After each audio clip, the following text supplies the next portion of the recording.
Türkiýede ýetirim bolan türkmen blogeri Alişer Sahatywyň aýaly türk häkimetleriniň ýoldaşyny aktarmakdan ýüz öwürýänligini Azatlyk radiosyna habar berdi. Gulaly Hasanowa Alişer Sahatywyň we onuň bilen bilelikde tutsak edilen we ýetirim bolan Abdullah Urusowyň direksiz ýetenligi barada 28-nji we 29-njy ýylda Sinop şäheriniň polisiýasyna we prokuraturasyna arza bilen ýüz tutupdy.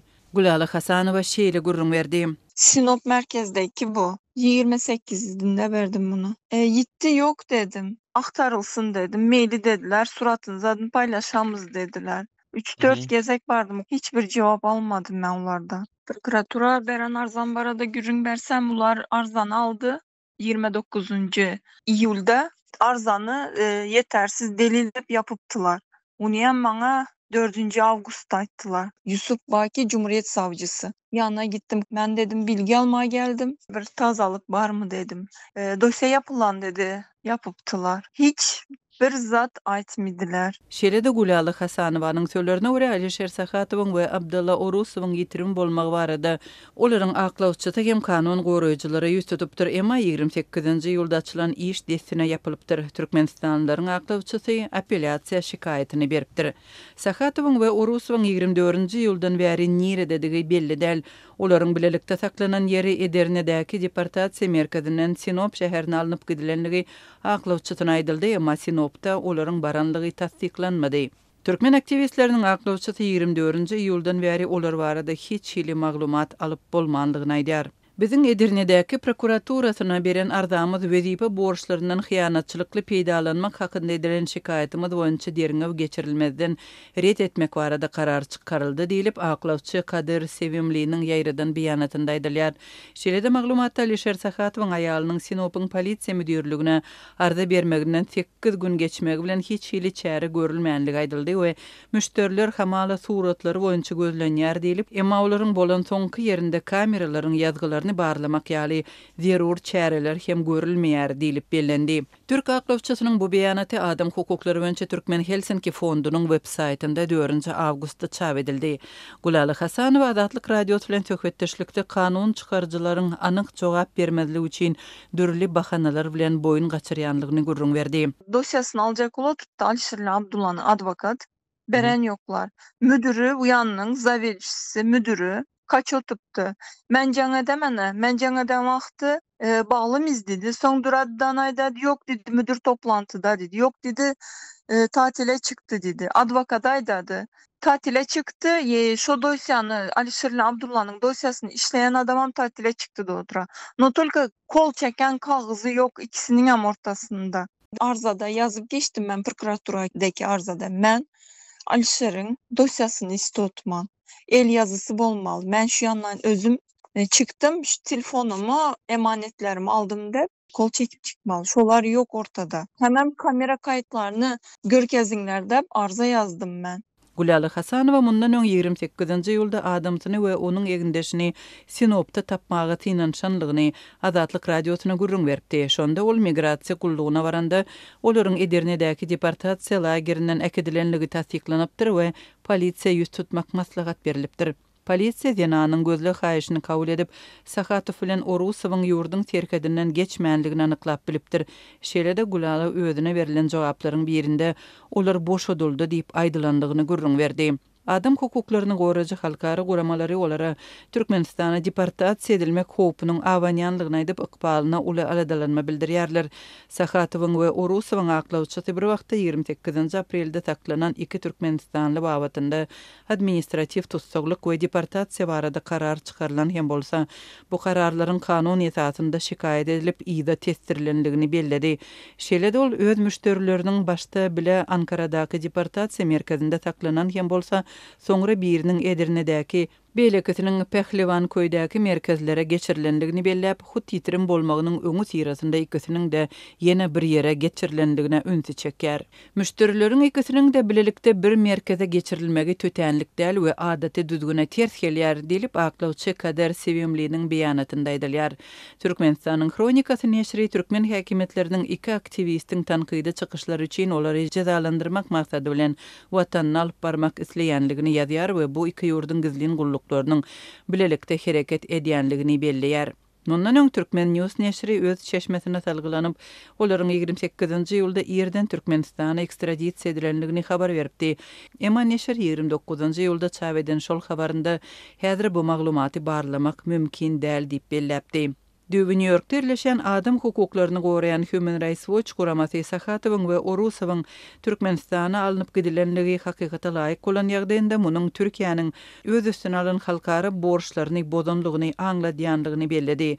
2023-nji ýyldan beri Türkiýede we Ortaýatda ençime Türkmenistanly zor bilen ýitirme edilip, soň Türkmenistana alınıp baryldy. Olaryň birnäçesiniň ykbaly näme belli galýar. Gulala Hasanowa şu günler ýoldaşynyň sosial ulgamlardaky videolarynyň aşagynda Alişer Türkmenistana alınıp gidildi, ýogul, öldi ýaly tesvirleriň ýazylýanlygyny we oňa hem çağalaryna psihologiki basyrşlaryň edilýänligini görüň berdi. Meniň isteýim Alişer tapylsyn. Şurda men diridesin. Meniň kiçik oğlum bar. Alişer'in suratyny öpedi telefonda. Ata dep suratlaryny öpedi. 39 ýaşly Alişer Sahatowyň Erkin Garaýyş YouTube kanalynda Türkmenistandaky hökümetiň adyna tanqidler edildi we ýurtda polisiýanyň edenetdiligi hem korrupsiýa ýaly agyr problemalar gozalýar. Orusowyň TikTok blogunda we 2024-nji ýyldan beri alyp barýan YouTube kanalynda türkmen raýatlary türkmen jemgyýetiniň derwayt meselelerini gozgaýar.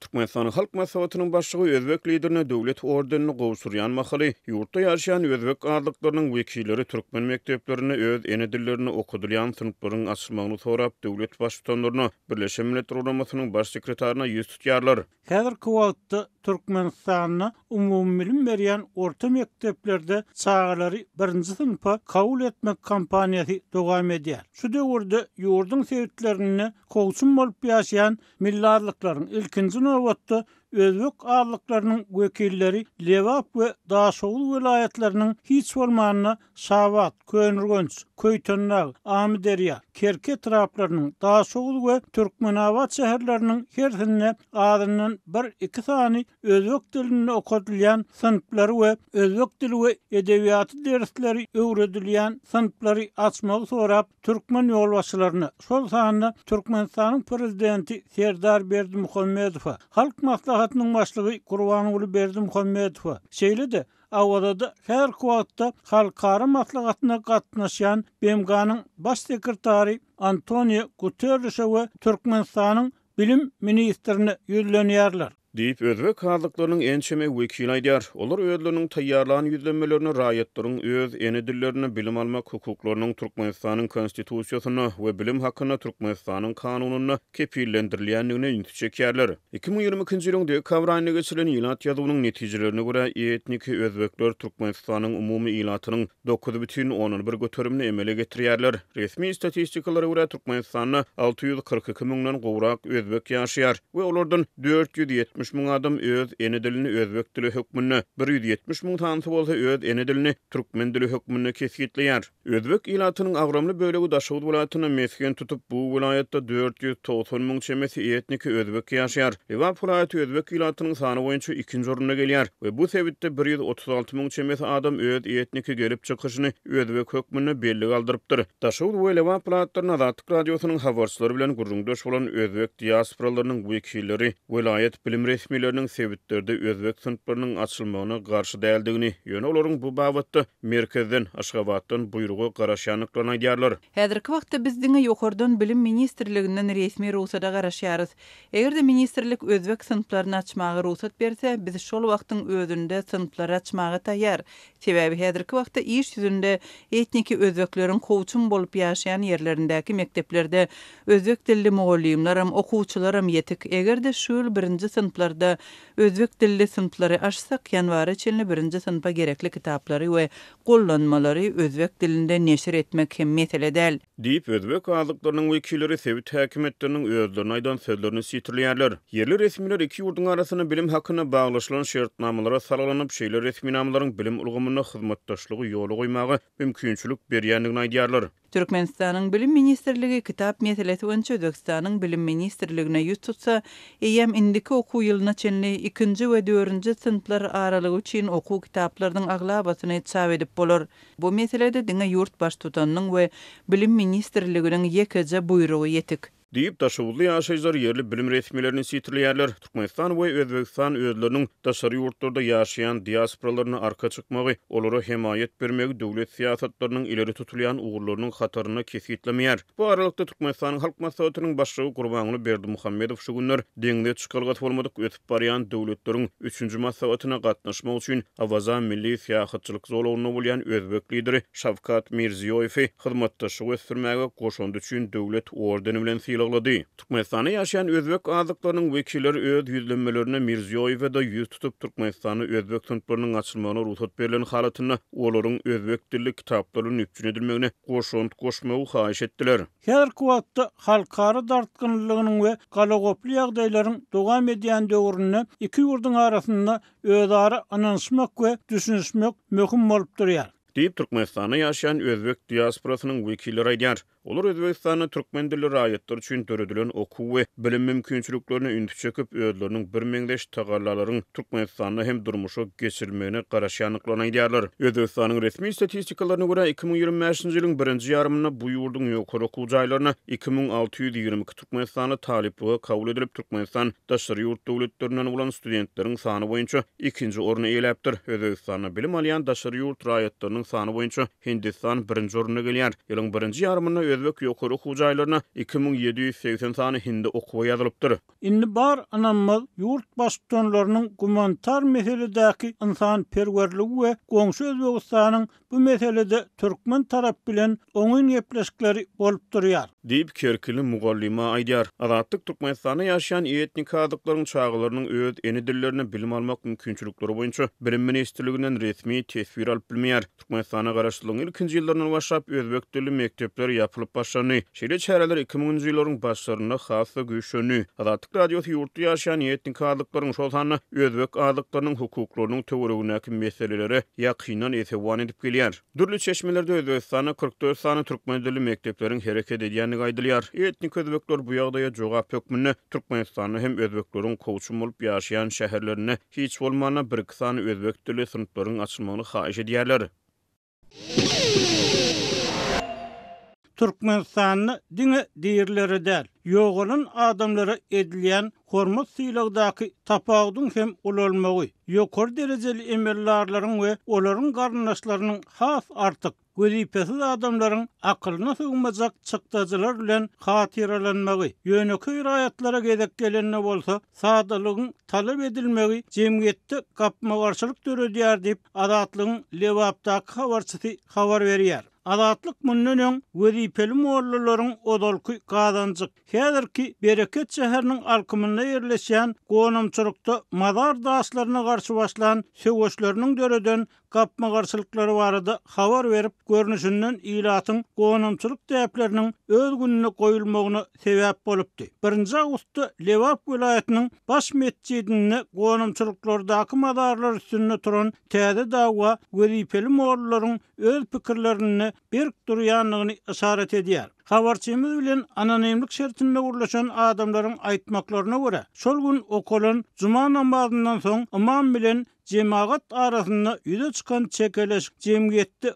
uly seslenme döretdi we mazar gurulşy, gonamçylyk täplerini düzeltmek meselesiniň adamlary bipark goýup bilmejekdigini görkezdi. Juma namazyna çykyş eden imam jaýlanan adamlaryň mazarlarynyň ýüzüni daş ýa-da kerpiç bilen örtmegiň islam dinine laýyk gelmeýänligini aýdyp cemaaty bu enlikden ýüze görmäge çagyrypdyr. Ölen adam ýere siňmeli, mazaryň ýüzüni daş bilen örtmek ýa-da ad familiýa ýazmak bu kapylaryň işi, bu peýgamberiň sünnetine garşy gelýär. Diýip imam aýdypdyr. Çärjegli çeşme imamyň sözleriniň badawat garşylyk bilen garşylananlygyny aýdýar. Namaz tamamlanandan soň mescidde gyzgalaňly çekişme döredi. Adamlar imamyň pozisiýasyny soragasyny alyp mazar guruluşlarynyň diňe dini meselede jemgyýetiň howpsuzlygy, medeni däpde surlar bilen baglanyşyklygyny aýtdylar. Ýaşaýjylaryň tasdiklamagyna görä, gonamçylykdaky şagal howpy soňky ýyllarda ulalmasa kiçelmeýär. Häzirki şertlerde mazarlaryň daş bilen örtülmezligi jesetleriň bimaza edilmegini getirip biler. Fizik goraw zerurlyk bolup durýar. Şagallar mazary gazyp jaýlanan jesediň sünklerini çykaryp darga diýerler. Mazaryň daş bilen örtülmegi diňe däpdäl eýsem zerurlyk.